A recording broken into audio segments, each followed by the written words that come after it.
Midnight horror show भूतिया रास्ते cockroach.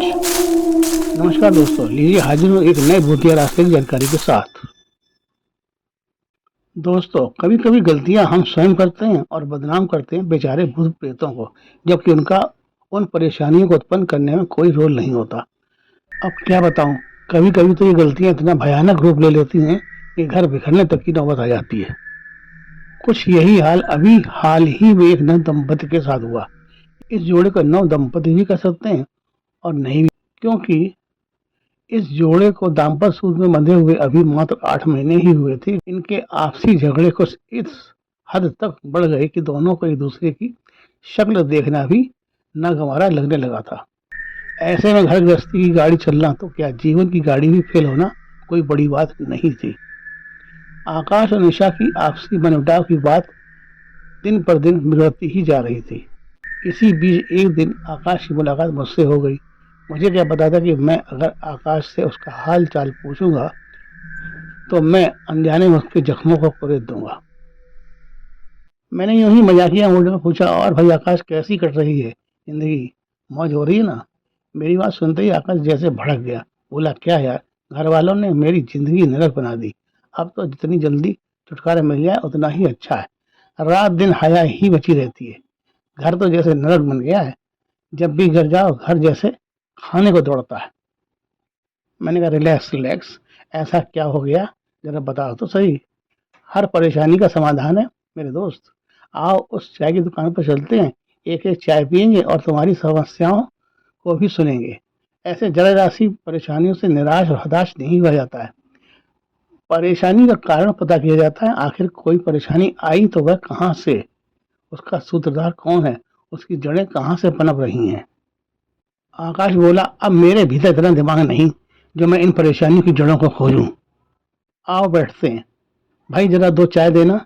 चाय वाले को 2 चाय का ऑर्डर देते हुए मैं और आकाश चाय की दुकान पर पड़ी बेंच पर बैठ गए। आकाश बोला, यार अब तो नौबत तलाक तक पहुंच गई है। 1-2 दिनों में कोर्ट में एप्लीकेशन दे ही दूंगा। मैंने तो कह दिया है कि तुम अपना सामान लेकर अपने मायके चली जाओ। मुझे तुम्हारी कोई जरूरत नहीं है। कल वो चली जाएगी तभी कुछ सुकून मिलेगा। मैंने पूछा, आखिर ऐसा हुआ क्या, ये तो बताओ। क्या आपस में विचार विमर्श नहीं मिलते या कुछ और बात जिससे तुम दोनों के बीच की ये दूरियां उत्पन्न हो रही हैं? अच्छा ऐसा करते हैं, तुम्हारे घर चलते हैं, तुम दोनों से ही बात करते हैं। आखिर इतना खर्च करके शादी की है क्या इसीलिए कि तुम अलग वो अलग? नहीं नहीं, ऐसा नहीं होगा। मम्मी पापा कहाँ हैं, मैंने पूछा। आकाश बोला, मम्मी पापा नहीं तो हम दोनों लोगों को अपने घर से अलग कर दिया। कहा दूसरा मकान खाली पड़ा है, तुम दोनों वहां चले जाओ। जब से इस दूसरे मकान में आए तभी से ये हाय तौबा मची हुई है। मैंने कहा, कोई नहीं, लो चाय पियो और चलते हैं तुम्हारे घर।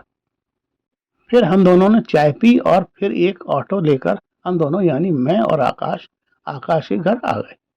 मुझे देखकर निशा ने मुझसे नमस्ते की। मैंने निशा से पूछा, और निशा कैसी हो? मैं निशा को उसकी शादी के पहले से ही जानता था। और फिर हम दोनों ड्राइंग रूम में पड़े सोफे पर बैठ गए। निशा हम लोगों के लिए पानी ले आई। मैंने निशा से बोला, निशा आओ यहाँ बैठो मेरे पास। निशा मेरे सामने वाले सोफे पर बैठ गई। तब मैंने दोनों से बातचीत का सिलसिला शुरू किया। तभी मेरी निगाह घर में घूम रहे 2-3 कॉकरोचों पर पड़ी जो कि रसोई घर से निकलकर ड्राइंग रूम में आ रहे थे। आकाश और निशा की बात सुनने के बाद मैंने महसूस किया कि बात कोई खास नहीं है। बात सिर्फ एक दूसरे को समझने की है। कभी कभी ऐसा होता है कि लड़का और लड़की दोनों के परिवारों रहन सहन में, व्यवहार में और आदतों में काफी अंतर होता है, जिससे समझने में कुछ ज्यादा ही समय लग जाता है। कुछ लड़कियां होती हैं जो जल्द ही किसी भी माहौल में अपने आप को ढाल लेती हैं, लेकिन कुछ इसके विपरीत होती हैं। मैंने निशा से कहा, तुम भी पढ़ी लिखी हो और आकाश तुम्हारी पढ़ाई भी कोई कम तो नहीं है। सबसे पहले तो तुम दोनों लोग अपने अपने दिमाग से तलाक वाली ये बात बिल्कुल निकाल दो। अब जो हम कह रहे हैं उसे ध्यान से सुनो और तुम दोनों ही उन बातों को फॉलो करना। फिर देखना ये तलाक वाला विचार अपने आप ही हवा हो जाएगा और फिर जल्द ही घर में एक नया फूल भी खिलेगा।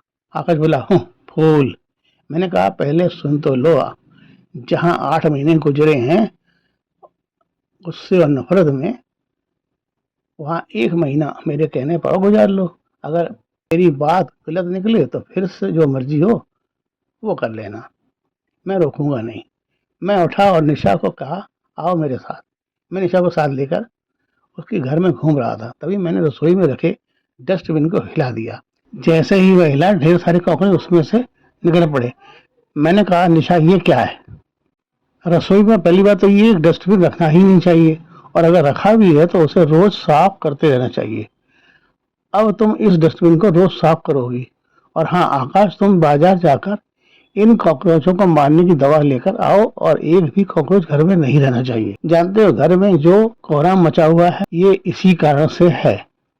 घर की रसोई क्या, पूरा घर हमेशा साफ सुथरा रखना चाहिए। अब से एक नियम बना लो निशा कि तुम रसोई को, बाथरूम को हमेशा एकदम साफ रखोगी, जिससे कहीं से भी किसी प्रकार की बदबू ना आए।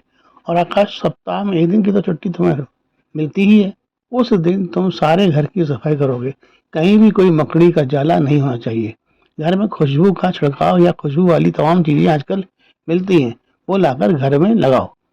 और जब भी घर आओ कुछ ना कुछ खाने की चीज साथ लेकर आओ और निशा को खिलाओ, खुद भी खाओ। आपसी बोलचाल में कटुता नहीं, मिठास होनी चाहिए। बात ऐसे करो कि जिसे सुनकर अच्छा लगे, ना कि बुरा लगे। हमेशा चिड़े चिड़े से रहना नकारात्मक ऊर्जा को पनपाता है। सिर्फ एक महीना जैसे मैंने बताया है वैसा करके देख लो। और हाँ, जो काम करो दोनों लोग मिलजुल कर करना।